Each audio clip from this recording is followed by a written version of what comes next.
처음에 이제 그 2014년 7월 1일 날 첫 출근할 때는 그렇죠. 예. 무섭기도 하고 예. 막상 제일 잘하겠다고 주민들께 약속하고 이제 선거를 마치고 7월 1일 날 첫 출근하는데 예. 무섭더라고요. 막상 출근하다 보니까 과연 내가 잘할 수 있을까 이런 두려움도 있었습니다만 한 해 한 해 지나가면서 어쩜 이렇게 시간이 빨리 지나갈 수 있냐. 한 순간이라는 그 의미가 이런 경우를 두고 한 순간이라고 하는구나. 비록 시간은 3년이 훌쩍 지나간 그런 지금의 시기이긴 합니다만 돌이켜보면 정말 순간이었다. 그렇게 좀 느껴지는 시간입니다.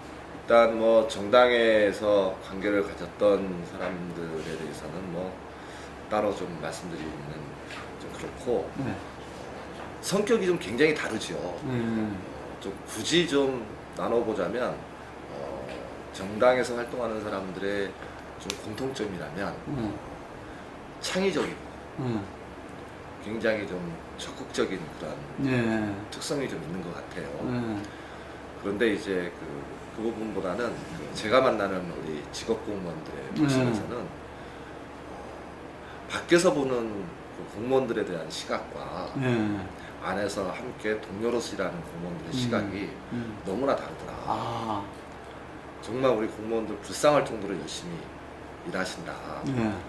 매사에 모든 공무원들이 다 그래서 국민들에게 제대로 된 평가를 받고 있는 건 아닙니다만 그거는 일부의 공무원들인 것 같고 제가 느끼는 우리 동작구청의 1300명의 공무원들은 정말 우리 동작구 주민들 위해서 정말 헌신적이다.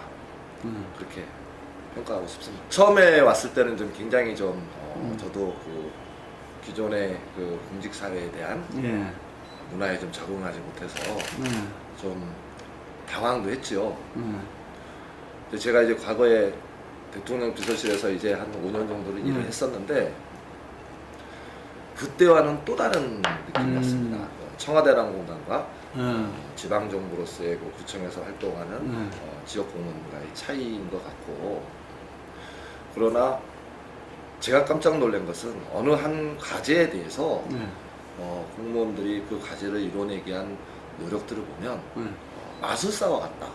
이런 생각도 듭니다. 반드시 성공하더라고요. 그래서 참 대단하시다. 아까 정당에 대한 이야기를 하셨습니다만 정당 활동하면서 여러 가지 사업들을 하는 데 있어서 중간에 좀 어렵다 싶으면 굉장히 좀 사업에 대한 전환도 어쩌면 쉽게 이루어지는 그런 특성도 좀 있어 보이는데 미션에 대한 완수는 확실하더라고요. 그러니까. 그래서 놀라웠습니다. 있지요. 저희가 좀 이제 그 전국에서 처음으로 지방정부에서 시도하고 있는 사업도 좀 있긴 합니다만 기본적으로 좀 정의를 좀 하자면 복지와 관련해서 좀 하드웨어적 복지로서 가장 중요하게 적용하는 것이 주거복지라고 생각이 되고요. 또 그 외에 좀 소프트웨어 분야 쪽에 굳이 그렇게 구분한다면 그것은 바로 일자리가 최고의 복지다. 제가 가장 구청장 되고 나서 첫 번째로 놀랬던 것이 이제 그 각 동의 이제 지역 주민들과 이제 간담회를 하면서 의견을 좀 수렴하는 그런 과정을 거쳤는데 두 번째 날인가 싶습니다. 어느 어르신께서 저한테 하시는 말씀이 아무리 이렇게 다녀도 구청에서 열심히 한다고 해도 뭐가 다르냐. 내 나이가 60이 넘었는데 이렇게 건강한데 아침에 눈을 떠도 할 일이 없으니까 삶의 의미를 모르겠다. 일을 좀 하게 좀 해줘라. 정말 가슴 찢어지는 얘기더라고요. 그래서 정말 고민들을 많이 했습니다. 고민들을 많이 해서 어떻게 하면 어르신들도 건강하신 어르신들도 일을 할 수 있게 우리가 공간을 만들 수 있겠는가. 청년들이 매 그 구청 독서실 운영하는 독서실에 아침부터 한밤중까지 책에 파묻혀서 그렇게 고통스러워하는 부분에 대해서 우리가 좀 어떻게 해결해 줄 수 있을까 이런 등등의 고민들을 좀 굉장히 많이 했고 그 중에 좀 이제 꼭 자랑이라고 말하기에는 아직 성급합니다만 저희가 이제 구에서 자본금을 출자해서 이제 어르신 행복 주식회사라는 회사를 하나를 설립했습니다. 이 회사는 이제 61세 이상의 동작구 주민이시면 누구나 지원 가능한 그런 회사고 이 회사를 설립하면서 가장 중요시했던 것이 어르신들에게 고용 불안에 대한 것들을 느끼지 못하게 하자. 그리고 두 번째는 일을 하실 거, 이왕 일을 하시는 거 생활을 좀 책임질 수 있게 임금 체계를 좀 바꿔보자. 그래서 이제 그 기존의 최저임금을 생활임금대로 좀 바꿔서 어르신들한테 지금 일자리를 제공하고 있죠. 사실은 이제 이런 일자리들이 그 외부 용역에 의해서 1년 단위로 최저임금 계약을 하면서 해왔던 일자리인데 저희가 이제 그 직영으로 이제 운영하는 취지에서 어르신 행복 주식회사에 다 맡기고 어르신 행복 주식회사에서는 어르신들을 직접 채용해서 정년까지 보장해드리는 정년이 72세입니다. 그래서 72세까지는 일하시고 싶은 의지만 계시면 고용 불안 없이 계속해서 열심히 일을 하실 수 있는 지금은 이제 83분이 일을 하고 계시는데 대만족도를 하고 계십니다. 그리고 어르신 행복 주식회사 가운도 저희가 제공해 드리고 있는데 그 가운을 입고 돌아다니시면 이웃들이나 친구분들이 어떻게 해야 나도 거기에 취직할 수 있겠냐 이렇게까지 부러워하신다고 하니까요. 이거를 좀 더 확대하는 게 지금 제 과제인 것 같습니다. 저희가 지금 이제 많이 답답해하고 있는 부분이기도 합니다만 최근엔 좀 저희가 좀 가닥을 좀 설계를 좀 거의 마무리하고 있는 것 같습니다. 실제로 노량진에는 그 공무원 시험을 준비하는 그런 청년부터 시작해서 다양한 그 일자리 재교육을 받기 위해서 약 한 5만 명 정도가 지금 노량진에 상주하고 있고요.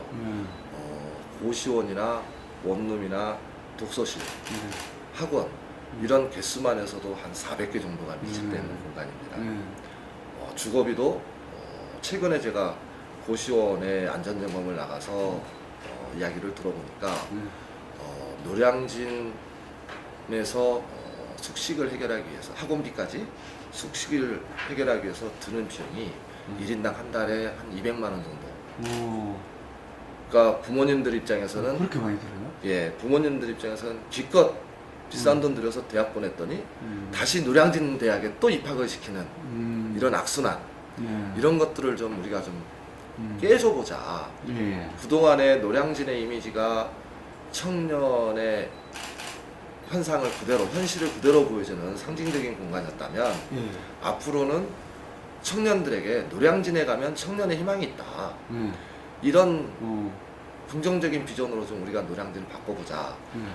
이렇게 지금 준비하고 있고요. 그래서 지역 주민들과 학원 운영하시는 분들과 지금 공동을 하고 있는 것이 일자리 교육 특구. 그러니까 이게 뭐 내용이 어떤 거죠? 일단 기본적으로 그 노량진에서 청년들이 일자리를 구하기 위한 여러 가지 노력들을 함에 있어서 도시구조, 도시에서 그 인프라를 좀 제공해주자. 노량진에서. 그리고 아주 그 저비용으로 본인들의 인생을 좀 설계할 수 있게 좀 도와주자. 뭐, 그 다음에 또 학원 쪽에서는 학원 나름대로 청년들을 위한 아주 제대로 된 그런 인프라들을 좀 구축해내고 또 지금은 이제 그 서울에서 가장 청년들이 가장 비싼 주거 비용을 지불하는 것 중에 하나가 노량진하고 알려져 있습니다만 이러한 청년들의 주거 비용 문제도 좀 우리가 한번 같이 공동으로 한번 해결해 보자. 그래서 지금 많은 노력들을 하고 있고 지금 지역 주민들과 같이 설계란 게 있습니다. 거의 좀 마무리돼 가고 있는 걸로 보고를 받고 있는데 거기에다가 또 이제 우리 구청에서 추진하고 있는 장승백의 종합행정타운과 연계해서 예. 현 청사와 경찰서 청사를 좀 비우고 네. 이곳에 지금 문재인 정부의 최고의 공약 중에 하나가 도시재생인데 예. 공공기관의 부지를 도시재생으로 좀 활용하면서 예. 청년들을 위한 청년들이 꿈을 꿀 수 있는 공간으로 다시 태어나게 한번 해보자. 그래서 지금 구청사 부지는 지금 LH공사가 이제 공공개발하게 돼 있는데 예. 이곳에도 청년들을 위한 공간이 집합될 수 있도록 그렇게 지금 협의를 하고 있습니다. 예. 아직 경찰서 부지는 그 중앙정부 예산 사업 때문에 예. 좀 명쾌하게 정리가 되고 있지는 않습니다만 이 부분도 잘 정리될 수 있을 거라 생각합니다. 저희가 추진하고 있는 장승백이 종합행정타운 조성 사업은 예. 사실은 그 민선 6기에 들어서 처음 시작한 것이 아니고 예. 민선 4기 때부터 청사기금을 몇백억을 마련할 정도로 우리 동작구 주민들에게는 오래된 수건 사업이었습니다. 예. 그러나 이제 그 민선 4기, 5기를 지나면서도 예. 가시적 성과가 없어서 주민들께서는 정치인들의 정치적 수사다, 헛공약이다, 선거 때만 얘기한다 이런 평가를 내렸던 사업이긴 합니다만 다행스럽게 민선 6기 들어서 사업을 좀 구체적으로 현실화 나가고 있는데 저희가 그 장승백의 행정타운 조성 사업을 추진하는 배경은 구청의 신청사를 듣자라는 것이 아니라 미래 동작구에 최소한의 먹을거리를 좀 확보할 수 있는 도시구조를 바꿔보자. 좀 더 구체적으로 말씀을 드리면 동작구에서 동작구 면적 대비 상업기능을 하고 있는 땅이 2.95%입니다. 서울에 25개 자치구가 있는데 최하위에 속하는 그동안 전혀 그 상업 공간에 대한 미래 도시구조에 대한 고민이 없었던 도시라고 할 수 있죠. 그러나 과거에 우리 동작구의 역사를 보면 유일하게 식민지 시대부터 시가지를 형성했던 곳이 한강 이남에 시가지를 형성했던 곳이 동작구입니다. 거기에 노량주는 물류 중심 도시였죠. 그래서 경인선의 시발역이 노량진이었거든요. 그러한 도시가 지금은 이제 완전히 주거 중심 도시로 이렇게 묶이면서 미래에 대한 지방 정부로서의 이 기능을 할 수 있는 최소한의 기반을 갖추고 있지 못하다. 여기에 이거를 좀 바꿔보자. 현재 우리 구청사 부지의 그 시세가 평당 한 6,500만 원 정도 한답니다. 인근 시세를 기준으로 했을 때 경찰서가 차지하고 있는 부지가 평당 한 1억 원 정도 한답니다. 우리 구청사 부지는 전국 지방정부, 기초정부 중에 세 번째로 비싼 땅을 차지하고 있죠. 그렇네요. 예, 여기를 매각하고 장승백으로 이전하면 저희가 추산해 보면 현금으로 한 400억 정도가 남습니다. 헌집 주고 새집 받고 또 현금으로 한 400억 정도.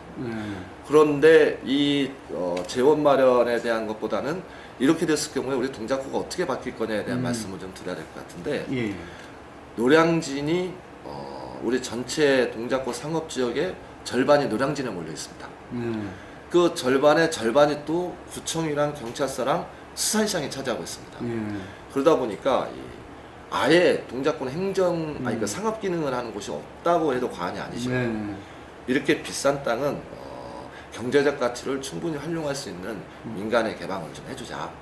그래서 미래 동작구 먹거리를 생산해낼 수 있는 공간으로 재활용하자. 이것이 첫 번째 취지고요.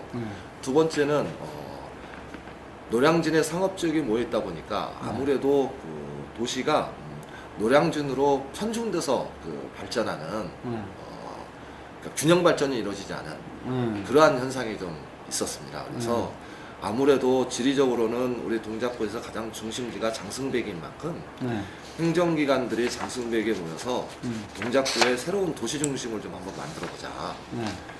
그리고 세 번째는 아까 한 400억 원 정도의 잉여 재원이 있다고 했는데 상대적으로 그 사당권 주민들이 굉장히 그 이웃 서초구에 대한 그 모습 때문에 굉장히 좀 그 소외감을 좀 많이 느끼고 있는데 사당권에도 새로운 그 도시 중심을 좀 형성할 수 있게 투자를 한번 해보자. 그렇게 되면 노량진, 장승백이 사당권이 골고루 발전할 수 있을 것 같다. 이제 그 미래의 동작구 균형 발전을 좀 깨할 수 있는 일석삼조의 사업으로 저희가 인식하고 강력하게 추진하고 있는 사업입니다.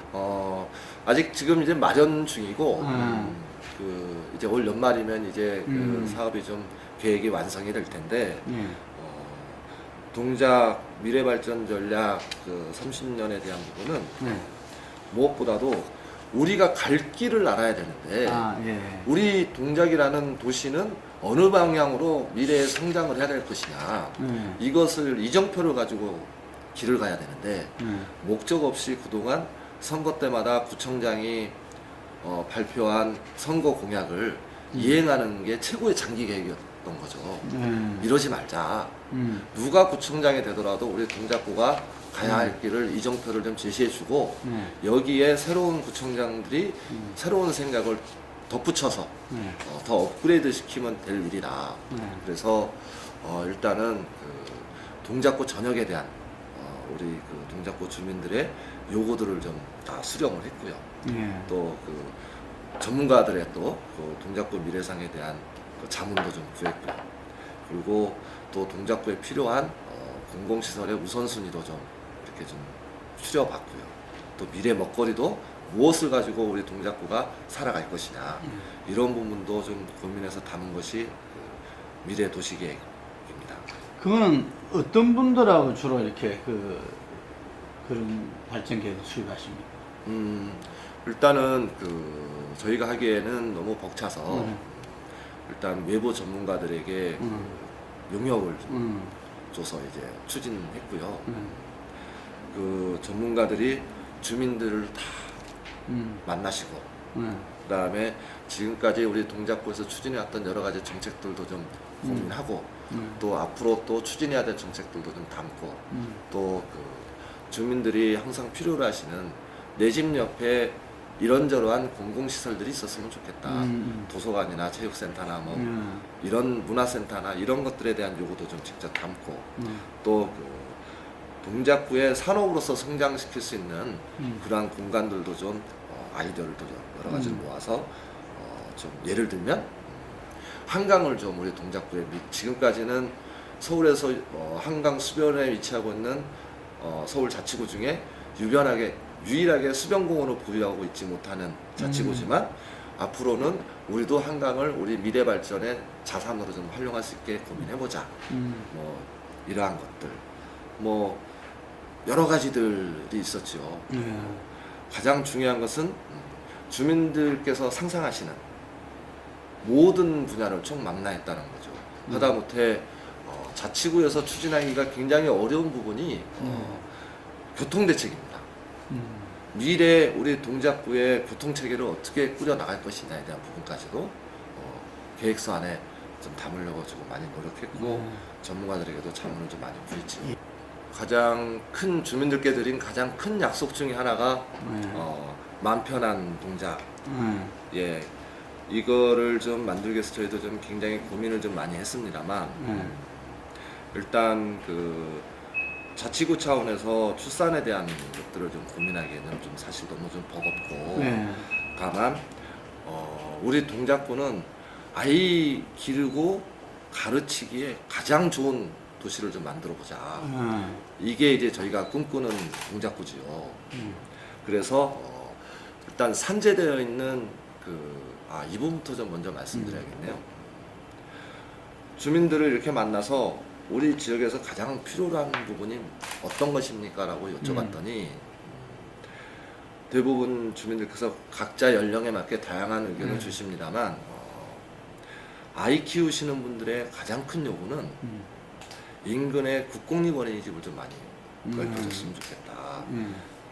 또 한참 또 그 어린이집 선생님에 대한 사회적인 불미스러운 사건들이 좀 있어서 그게 아주 극히 일부이긴 합니다만 그런 부분 때문에 그 부모님들이 아이를 맡길 때 그런 불안함 이런 것들을 해소해줘야지만 밖에서도 편하게 일도 할 수 있고 한 여성으로서 또 사람의 가치를 누릴 수 있겠다 이런 생각들을 좀 했지요. 그래서 저희가 2014년도에 내세운 첫 번째 그 보육과 관련한 정책적 목표가 2018년까지 어린이집을 필요로 하는 우리 아이들의 2명 중에 1명은 국공립 어린이집에서 아이를 좀 케어할 수 있게 좀 해보자. 그 티오가 됩니까?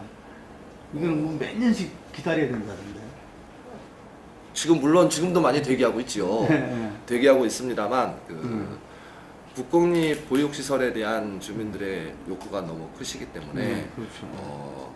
저희가 할 수 있는 데까지는 최대한 좀 어린이집을 넓혀보자. 그래서 지금 저희가 올해 연말까지 어린이집을 필요로 하는 아이들의 정원 충족률이 44%까지 달성이 될 것 같습니다. 아, 그래요? 예. 그리고 대단하네. 예, 내년 연말까지 50%를 목표로 하고 있습니다. 아마 이런 그 국공립 보육시설과 관련해서는 내년 정도가 되면 서울시 최고 수준이 되지 않을까 그렇게 좀 판단하고 있습니다. 다만 저희가 걱정했던 것은 아주 다양한 방법으로 국공립 시설을 확충하다 보니까 각 어린이집에서 제공하는 보육 서비스의 질이 격차들이 너무 크더라는 겁니다. 그래서 이래서는 안 되겠다. 최소한 국공립 어린이집만이라도 보육 서비스를 최고의 수준에서 상향 평준화 좀 시켜보자. 그래서 이제 저희가 시작한 사업이 동작구 보육청 사업입니다. 아, 보육청. 네. 동작구가 보육청을 신설해서 뭘 하는 것은 아니고요. 모든 지방 정부에 존재하는 그 어린이집을 관리하는 육아종합지원센터라는 곳이 있습니다. 이곳을 저희는 이제 보육청이라 부르고 몇 명을 한다 이제. 예, 이름은. 예, 보육청이라 지금 실제로 부르고 있습니다. 예. 그러면서 그 육아종합지원센터에서 어린이집 원장, 보육 선생님들, 그리고 보육 종사자들, 그 다음에 보육 정책, 안에 보육 프로그램 이런 것들을 전담해서 서비스를 좀 제공해주고 어린이집을 좀 관리 감독 좀 해보자 이런 취지에서 이제 시작을 했습니다. 시작을 했고 지금은 이제 그 아주 체계화돼 있죠. 예를 들면 보육청 사업의 가장 큰 목표를 선생님이 행복해야 아이가 행복하다. 이 모토로 보육교사에 대한 처우들을 집중적으로 개선하는데 가장 큰 우선 보육교사들이 아주 열하겠죠, 그죠? 예, 그렇습니다. 뭐 그동안에는 뭐 구에서 재정이 어렵다고 해외 연수도 중단하고 뭐 그다음에 선생님 수당들도 좀 지급했던 것도 중단하고 그랬습니다만 보육청 사업을 시작하면서 아무리 우리가 재정이 어려워도 보육 선생님에 대한 투자는 지속적으로 좀 해나가보자 이렇게 좀 잡고 있습니다. 그리고 무엇보다도 보육청 사업에 가장 큰 의미를 두는 것은 국공립 어린이집 원장과 보육 선생님들을 일정 기간이 지나면 전보를 단행해서 공무원들처럼 전보를 단행해서 A라는 원장님은 B 어린이집 가서 원장을 또 가서 하고 과거에 어떤 문제가 있었냐면 한 어린이집에 어떤 원장님이 가셔가지고 퇴직하실 때까지 그 어린이집 원장을 하시는 거죠. 그러다 보니까 아무리 국공립이지만 좀 원장님 뜻에 좌우지됐다고 할 수 있겠죠. 선생님들도 매번 원장님 편하신 분만 이렇게 채용하시고 그런 부분들을 이제는 서로 다른 어린이집까지 이렇게 하면서 다양한 어린이집에 대한 관리도 좀 할 뿐더러 선생님들에게도 다양한 경험들을 제공해주고 또 가장 큰 핵심은 선생님들의 체계를 인사 체계를 좀 바꿨습니다. 단계를 좀 나눠서 선생님들에게 에너지를 좀 드리기 위해서 승진 제도를 좀 만들었습니다. 그래서 평교사, 주임교사, 평교사에서 주임교사 되면 월급도 좀 오르고 또 나 한번 승진했다. 그 다음에 주임교사에서 선임교사로 또 승진하고 또 선임교사에서 원장까지 승진할 수 있는. 그래서 저희 국공립 어린이집의 원장 최근에 채용되고 있는 최근 3년 동안 채용되고 있는 대부분의 원장님들은 우리 동작구 어린이집 교사 출신들이 원장하고 있습니다. 그러다 보니까 선생님들이 꿈을 갖습니다. 나도 여기서 열심히 해서 인정받으면 나도 국공립 어린이집 원장이 될 수 있겠구나. 물론 좀 그냥 아이들을 위해서 내가 아이들이 좋아서 편안하게 아이들 돌보는 직업을 갖고 싶다라고 하시는 분도 있고, 또는 이왕할 바에는 나도 좀 사회적으로 성장하는 사람이 되고 싶다. 이런 분들에게는 언제든지 꿈을 꿀 수 있는 기반을 만들었다고 좀 생각하고 있습니다. 이제 문재인 정부 시작하고 나서 문재인 정부에서 초기에 사회복지사를 통합관리할 수 있는 사회서비스공단을 좀 만들었으면 좋겠다. 제가 듣기로는 그래서 보건복지부에서 이것을 감당할 수 있는 데가 서울시가 될 것 같으니 서울시에서 먼저 좀 이걸 한번 맡아서 시범사업을 해보면 어떻겠느냐, 이런 제안을 보건복지부에서 서울시에 한 걸로 알고 있습니다. 그래서 서울시에서 이미 저희가 보육청 사업을 하고 있는데 사실은 이제 보육인들에 대한 저희는 통합관리 체계를 운영하고 있으니까 서울시에서 보건복지부에 우리 동작구에서 그와 비슷한 걸 하고 있다. 그러니 우리가 동작구를 불러서 한번 이야기를 한번 들어보자. 그래서 서울시나 보건복지부 연석회의에 여러 차례 저희 관계자들이 가서 설명도 하고 또 보건복지부하고 서울시 또 간부들이 우리 구청과 유가족합지원센터에 방문해서 실제 현장을 좀 보고 이렇게 좀 준비하고 있는 것으로 알고 있습니다. 나날이 좀 틀이 잡히는 것 같습니다. 사실은 이 토론회를 개최하게 된 가장 큰 이유는 보육정책과 관련한 이해관계자들의 요구와 생각들이 다 다릅니다. 예를 들면 학부모님들은 국공립 어린이집 좀 많이 지어달라.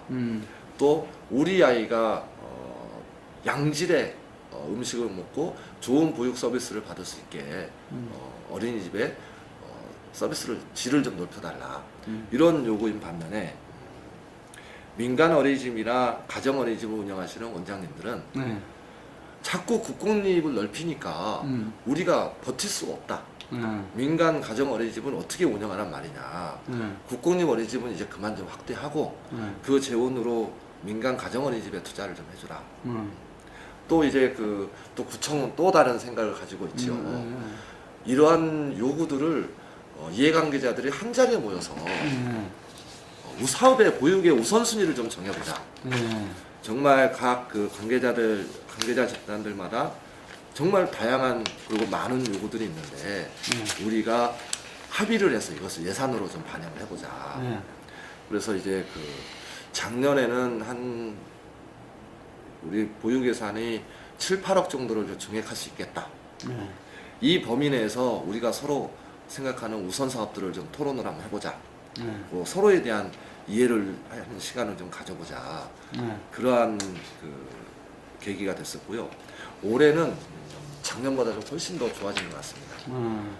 실제로 부서에서 마련한 보육 예산 증액액이 약 2억 5천만 원 정도밖에 추정을 안 했는데 전체 예산 총액보다는 토론의 수준들이 굉장히 좀 높아진 것 같습니다. 과거에는 자기 생각들을 굉장히 강요하는 그런 토론이었다면 이제는 학부모들 더 많이 생각하게 하고 민간 부분의 교사들은 원장들을 더 생각하고 또 원장들은 운영하기 어렵지만 우리 교사들 처우부터 좀 바꿔줘라. 상호에 대한 이해의 폭들이 많이 넓어져서 굉장히 좀 바람직한 시도라고 생각하고 있습니다. 지난 2014년도에 서울시에서 5개 지역에 대한 공모 사업을 시행해서 저희 동작구 상도 사동이 공모 사업지로 선정이 됐습니다.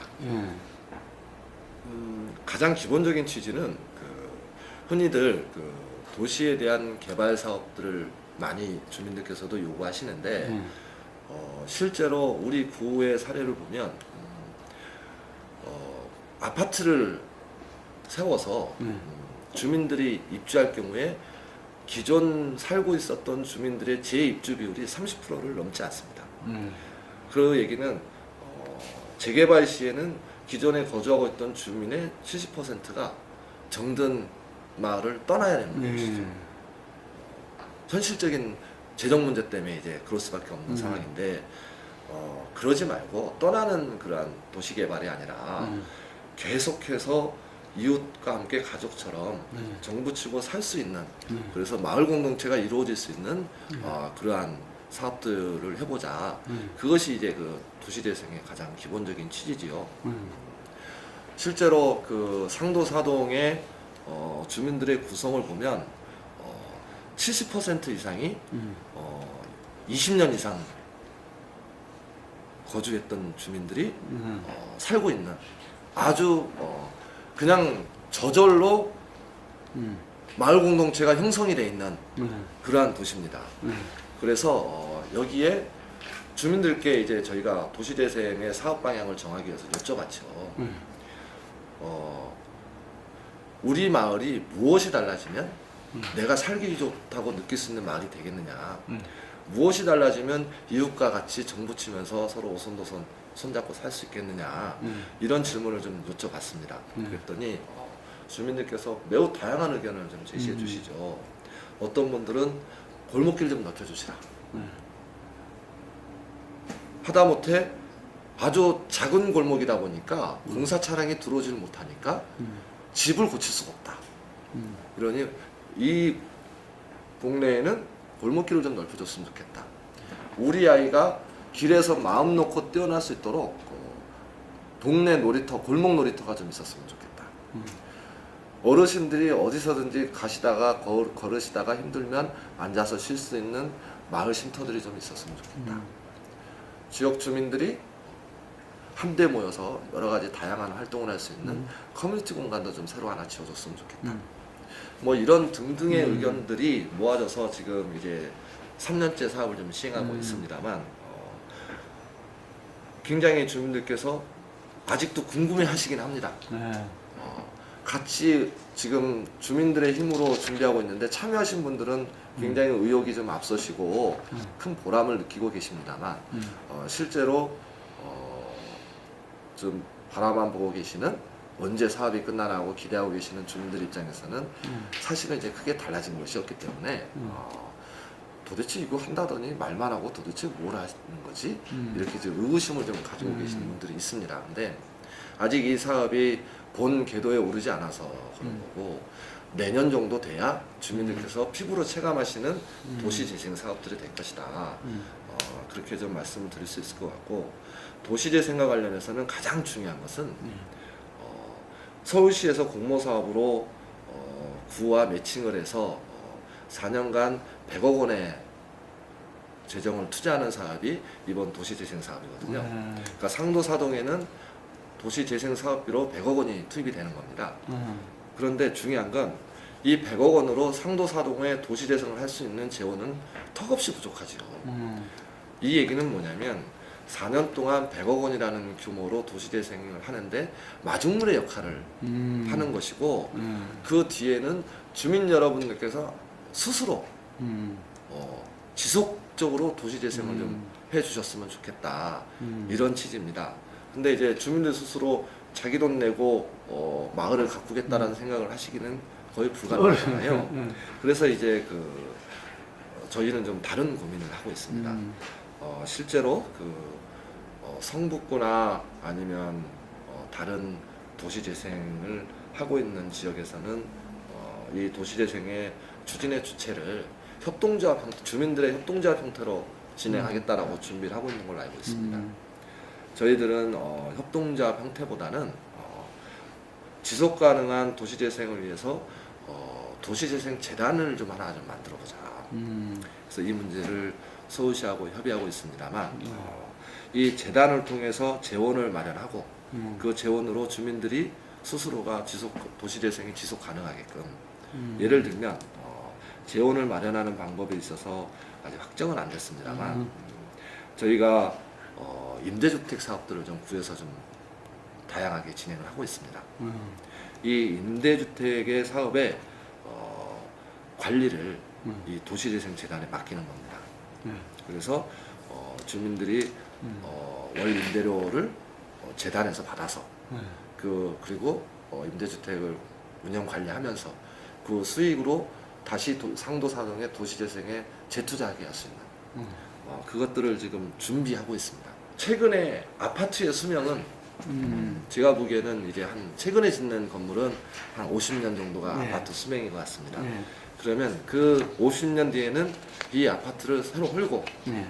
다시 지어야 하는 거죠. 예, 이게 재밌죠. 그 공동주택의 미래 재생의 기본일 것 같고, 예. 그러나 우리가 얘기하고 있는 도시재생의 가장 큰 핵심은 정말 끊임없이 그 마을에 살고 있는 주민들이 자기 손으로 끊임없이 내가 살기 좋은 마을로 가꾸는 노력들을 계속 해야 된다.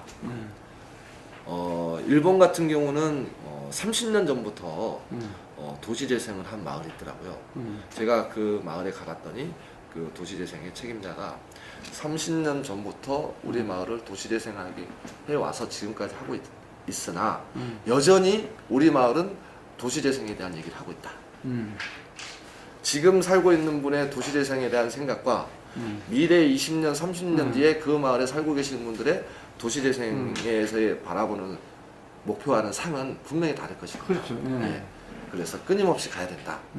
가는 가장 좋은 방향은 내가 여기 이 마을에서 사는데 가장 살기 좋은 마을이 무엇인지를 고민하고 그 마을을 만들기 위해서 이웃과 같이 함께 노력해야 된다. 이러기 때문에 도시재생은 한 번 해서 되는 것이 아니고 그 마을의 주민들이 살고 계시는 한 끝까지 재생사업은 진행이 돼야 된다. 이런 생각입니다.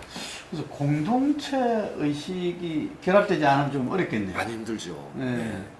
지금도 그 사업 추진과 관련해서 아무래도 생각이 다른 분들이 주민들이 많이 모여있기 때문에 때로는 좀 갈등도 좀 있습니다. 근데 그 갈등도 주민들 스스로들께서 또 치유하면서 이렇게 한 발짝 한 발짝 앞으로 나가고 계시더라고요. 좀 짧게 좀 말씀을 드리면 예. 일단 대통령께서 연방제 수준의 지방분권을 이뤄내시겠다는 약속에 대해서 네. 정말 지방정부 단체장으로서 네. 감사하게 생각하고요. 네. 가장 중요한 것은 그 구호로서의 연방제 수준의 지방정부가 아니라 지방분권이 아니라 제일 핵심은 중앙정부가 잘할 수 있고 책임져야 될 부분은 중앙정부가 책임지고 네. 지방에 맡겼을 때 지방이 더 잘할 수 있는 분야는 완전히 좀 지방에 좀 이양을 좀 시켜줬으면 좋겠다. 예를 들면 보육과 관련된 문제가 그렇습니다. 보육에 대한 것들은 시청보다는 서울시보다는 동작구가 훨씬 잘하고 보건복지보다는 서울시가 훨씬 잘합니다. 그런데 그 보건복지부의 그 중앙정부의 그 지방의 특성을 반영하지 않은 그러한 획일적인 그런 보육 정책이 현장에서는 굉장히 고통스러운 제약으로 다가오는 거거든요. 이런 것들을 지방정부에 과감하게 좀 맡겨줬으면 좋겠다. 특히 이제 사회문화 분야가 이제 지방의 특성을 살릴 수 있는 가장 두드러진 분야지요. 이런 것들은 굳이 중앙정부에서 통제하지 않아도 되고 통제하면 할수록 이런 분야들은 발전하지 못할 것이다.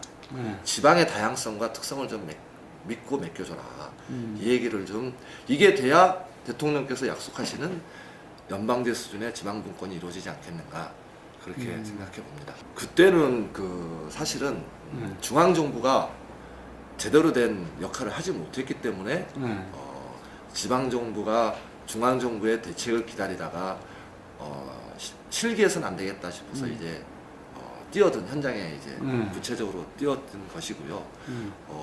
메르스 상황 같은 경우에는 사실은 그 전국적인 굉장히 그 비상 상황에 직면할 수 있는 문제이기 때문에 중앙 정부가 국가 위기 상황에 대한 컨트롤 타워를 하는 게 맞지요. 저는 그렇게 생각합니다. 그러나 중앙정부가 국민들에게 사실을 제대로 알려주지 않고 있는 사실조차도 감추고 숨기기 때문에 대책이 백양무효하는 상황에서 지방정부가 뛰어들 수밖에 없었다. 네. 그마저도 우리 국민들은 그러한 사례에서 보듯이 이제는 그 지방정부를 신뢰하고 네. 맡길 수 있는 그 정도 수준까지는 왔다고 자부합니다. 저는 이번에 그 중앙정부에서 아동수당을 네. 이제 내년 7월부터 네. 한 달에 10만 원씩 지급하겠다. 네. 이렇게 했을 때 참 잘했다 싶었습니다. 네. 그런데 내년 예산안을 편성하면서 나온 안이 뭐냐면 서울시도 책임지고 구청도 책임지라는 겁니다. 그 10만 원에 대해서. 네. 네. 이러면은 정책을 애초부터 그렇게 짜지 말았어야 되는 거죠. 기껏 말은 재정분권 해주겠다. 네. 현행의 8대1을 7대3, 음. 궁극적으로 6대4까지 재정분권을 이뤄내겠다. 이렇게 하고서 가장 먼저 날라온 정부적 복지정책 중에 하나가 아동수당인데 거기에 대해서 지방정부 보고 책임지라는 겁니다. 저희가 추산해 봤더니 내년에는 7월 1일부터 하니까 그렇지만 2019년에는 이제 1월 1일부터 1년 내내 하는 거 아니겠습니까? 이 제도는 한번 시행이 되면 없어지지 않은 제도가 될 텐데 우리 구에서만 책임져야 될 재정 부담이 34억입니다. 갑자기. 이거는 좀 아니다 싶습니다. 먼저 재정분권을 좀 확연하게 좀 기틀을 좀 잡고 나서 지방이 책임져야 될 복지정책과 중앙이 책임져야 될 복지정책에 대한 것들을 좀 나눠서 좀 한 번이라도 토론이라도 한번 제대로 해보고 이렇게 좀 해야 되는 거 아니냐 하는 좀 서운함이 좀 있습니다.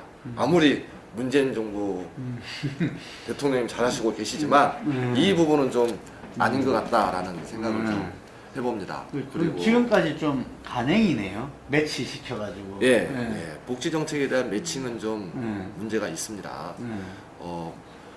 중앙 정부에서 매번 해왔던 것들이 박근혜 정부의 대통령 공약 중에 대표적인 사례가 무상보육입니다.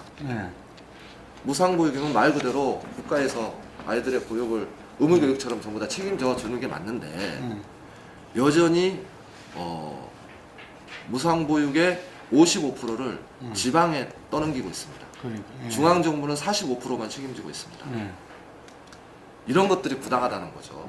다행히 이제 뭐 문재인 정부는 아동수당에서 중앙의 부담률이 좀 높다고 조금 더 높으니까 뭐 진일보 했는지는 모르겠습니다만 기본적인 중앙정부의 정책 위반자들의 생각은 중앙정부가 책임져야 될 부분과 지방정부가 책임져야 될 부분에 대한 구분이 아니라 우리가 이걸 하니까 니네도 따라와야 돼. 이러한 중속적 사고를 계속 가지고 있는 것 같습니다. 그렇다 보니까 아까 그 지방의 그 입법권에 대한 말씀을 하셨는데 지방의 입법권의 가장 큰 제약은 법률에 위배되지 않은 범위 내에서 그 안에서 조례를 제정해서 활동해라. 이게 이제 그 지금까지의 문제인데 법률은 사실은 정부하고 국회에서 정하는 거잖아요. 이 테두리를 가다 놓고 입법권을 확대한다고 그래서 무엇이 달라질까 싶습니다. 예를 들면 아까도 말씀드렸지만 지방이 잘할 수 있는 분야에 대한 것들은 그러면 중앙정부에서 법률을 포괄적으로 두되 그 자세한 그 추진 계획과 관련한 세부 조례와 시행령에서 모든 걸 규정할 것이 아니라 그러한 시행령에서 규정하는 것조차도 지방으로 이양해서 지방의 입법부가 그것을 지방의 특성에 맞게 할 수 있을 때만이 이게 이제 그 지방분권의 정신이 제대로 살아나지 않을까 그런 생각이 듭니다. 실제로 그 서울에서 주거 중심 비율이 가장 높은 도시가 25개 자치구 중에 저희 동작구입니다. 많은 주민들께서는 우리 동작구에 부족한 곳이 상업 공간이니까 빌딩도 좀 높게 짓고 뭐 해서 좀 도시를 좀 발전시키자 이렇게 의견을 제시하시는 분도 많습니다. 그러나 굳이 그렇게 하지 않아도 된다. 우리 동작구는 우리가 필요로 하는 여러 가지 시설들이 우리 구에 없으면 이웃하는 자치구를 이용하면 되는 부분이고, 우리는 우리가 가지고 있는 이 자체를 최고의 장점으로 좀 만들어 보자. 예. 저희가 현충원이 있고 예. 또 도심 한가운데 있습니다만 산도 좀 넉넉하게 좀 있고, 예. 이런 부분을 훼손하지 않고 후손들에게 물려줄 수 있는 그러한 도시, 또 한강을 우리의 미래 먹거리로, 미래 자원으로 활용할 수 있는 그러한 도시, 이렇게 좀 우리가 좀 바꿔보자.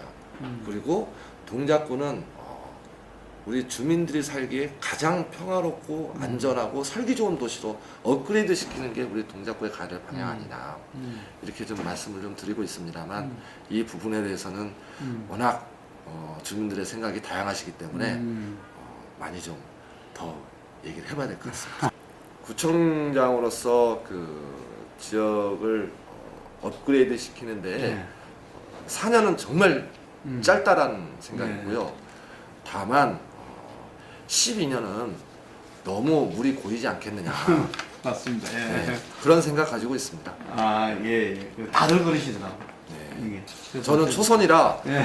아직 그 다른 청장님들 생각은 어떤지 모르겠습니다만 예. 이제 한 3년 넘게 좀 구청장을 해보니까 좀 주민들께서 이 사업에 대한 마무리하실 수 있는 시간을 좀 주시면 참 감사하겠다라는 소망도 좀 넌지시 말씀드려 봅니다. 네.